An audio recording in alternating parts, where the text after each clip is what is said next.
Hi, thanks for watching another edition of Parenting the Clay Way. I'm John Clay. And I am Travis McCabe. Of course, Travis joining us from Green Bean Coffee today. Busy season, is it, for the coffee? Yeah, it's always funny watching the changeover. You know, you can always, who needs Mike Doyle? I can tell you what the weather's going to be like just from what's being sold. I have to assume that the colder temperatures really motivate people to buy. They do. But I'll tell you what, there's still those handful of people who come in and they want the frozen drinks and this and that. You know, it is what it is. But you can definitely see everything changing over. Right. You know. Hot drinks are flying out the window. Well, good. We're glad to hear things are going well there. Thank you. Appreciate it. And we are talking about buying presents today. Tis the season, and unfortunately, and particularly as we're talking about parenting, a lot of kids get the idea that the holidays are pretty much about getting presents. It is. And I mean, of course, I'm sure you felt that way. I did too. Like that was the main motivator throughout the holidays and leading up to birthdays and stuff like that. What am I going to get, and how do I get what I want? Me. Yeah. But you and I both have discussed on various episodes talking about volunteering your time and other things that are valuable in the community and you hope to instill in the kids, other than just presents. First off, let's talk about, we'll each talk about a little our strategy on buying presents. Do you have a general idea as to how you and Katie maybe go into, do you buy early? Do you try to figure out what they want? Do you only get them what they want? Do you do gift cards? What kind of things do you do for presents? Well, we're fortunate that our kids are older, so, we don't have to contact Santa and say, hey, this is really the scope of things, Right. Now, for the most part, the kids are older.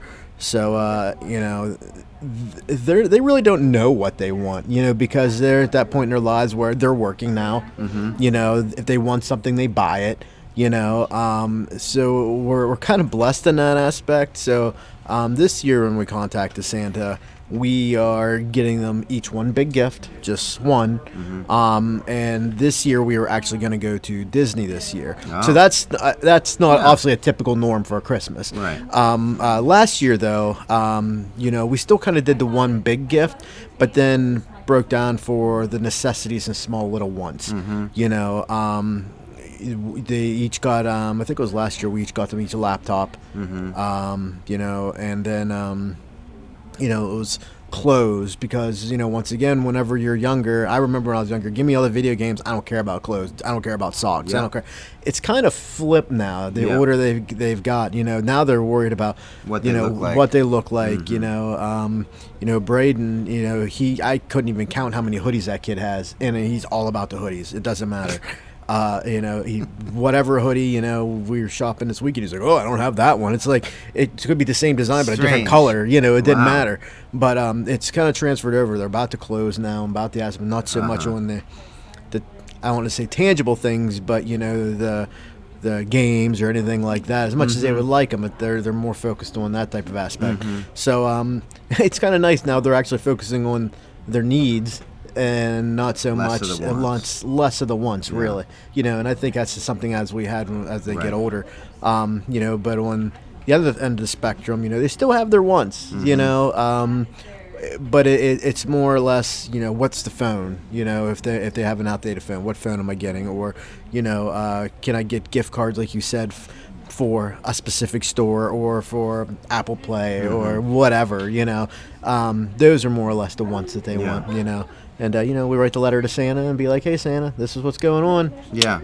Well, we do, of course, with having a 4, 6, and 9-year-old, the Santa letter to Santa is still very important. And, just a couple of days ago, my 6-year-old was asking about, well, do you think we could write a letter, and do you think we could do this and that and talk about what we want to Santa and stuff? And so it's very nice to let them know that that all of that magic still is a lot of fun. It is, and it really does. You can't beat Christmas morning, when the kids rush over to see, and that excitement. And just, I usually get a camera and I usually record it, and I'll get it, I'll follow them from their room. And miraculously now, I was never like that. When I was a kid, I would get up sometimes before the presents were ready under the tree, and my parents would have to tell me to go back to bed. And then when I could finally go, I would go, and I would actually go wake up my brother because I wanted him to know what he got. And I would bring, he was sleeping, I'd bring the toys to him in his bed. And were they already opened? No, but except for, now I don't know if you do this, but on Christmas Day, so like this was a strange change of our family when I was a kid. We would wait till we could open one present on Christmas Eve, right? And then the rest would have to be Christmas Day, right? And then you would also get your stocking, which had candies and it had some little presents, kind of some cool little presents. And then there was a shift where we would open one on Christmas Eve, and then we're like, let's just open the rest of them. You know, I think there was because I think we as kids wanted that, right. And then we had really nothing, very little to go for on Christmas Day other than the stocking. Gotcha. So I'm blessed with the fact that my kids don't tend to wake up super early yet. Right. I don't know if they're going to or whatever, but and tear into things and kind of ruin the moment or whatever. But whatever. And so Santa usually will have the gifts that he brought, and then of course I'll have the things that I got. And one just idea I wanted to share and ask you about. One great thing I've found is that I try to buy things as I see them throughout the year. If I see something that's, especially if it has a discount price or whatever, it's a kind of off season, I'll buy those off season gifts knowing full well I'm going to kind of save them for presents. Right. And then now with kids it's a little easier because their tastes aren't changing so much. Right. I can be pretty consistent with that, knowing that, okay, I've got this stockpile of gifts. I feel so great as a parent, like I'm not in a panic. Right. Like I have to rush out, and December's going to be horrible because I'm frantic for trying to like figure out what to do. Right. Can I have everything already under, with what Santa's going to do and with what I'm going to do? I'm pretty good. I think I'm pretty much done. Like I can't tell you how great that feels to have that. I'll tell you what, a real quick story here. And I tried doing that once. And it kind of came back and just bit me in the butt. One year, I had seen something for Braden, and it was earlier on in the year. And I was like, wow, I'm like, that's amazing. He would love that. I ended up picking it up early, and I wrap it. This is early. I get it done, early wrapped, and I stash it somewhere. Mm-hmm. Christmas comes. I did my shopping. I completely forgot that I had purchased this. Completely forgot. Christmas comes. Christmas is over. We go into the new year. Braden comes across this gift. No way. What is this? Yeah. I'm like, oh my gosh. And then everything starts registering back. Yeah. And I'm like, oh my God. Then it turns into Santa hid an extra gift. That is amazing.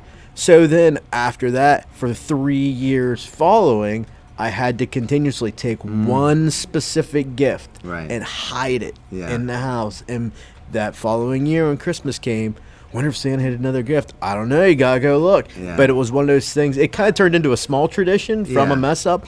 But it was like I had completely forgot about it. It was already done. It was put away. It was stashed, obviously out of the way so it wouldn't be found. Yeah. But it was hidden so well, I forgot about it. So it was one of those things. We get old and we don't remember. We better write it down. You got to have a note in your can or your phone, right? Exactly. It's like December 23rd, grab gift from, Yeah. But so I mean, it turned into a fun little tradition afterwards. Like I'd end up hiding something, at Christmas Eve or whatnot, and be like, "See if you can find it," and he did every time, But it kind of was, Oh, well, I definitely admire the stories of the kids who forego their gifts because they're going to donate that money to charity, or they're going to donate those gifts, or at the very least, like I like the idea of let's take that time to donate some of the gifts that there's some of the presents and things that we have, even toys that we're not using anymore. Let's go give those to the Salvation Army or different charity folks, because that at least gives them a feeling of doing that, and then it also removes that clutter. You're adding to the clutter of the house. We should have to take one and remove one. Right. Nice. And I'm sure we all have had those bags full of stuffed animals that have just been tossed and then taken to, a donation site of some sort, whether it's Goodwill or Salvation Army, because one can only hold so many stuffed animals in one said's house, Well, I'm getting to maximum capacity at my house. I don't know if we've tossed many of those out.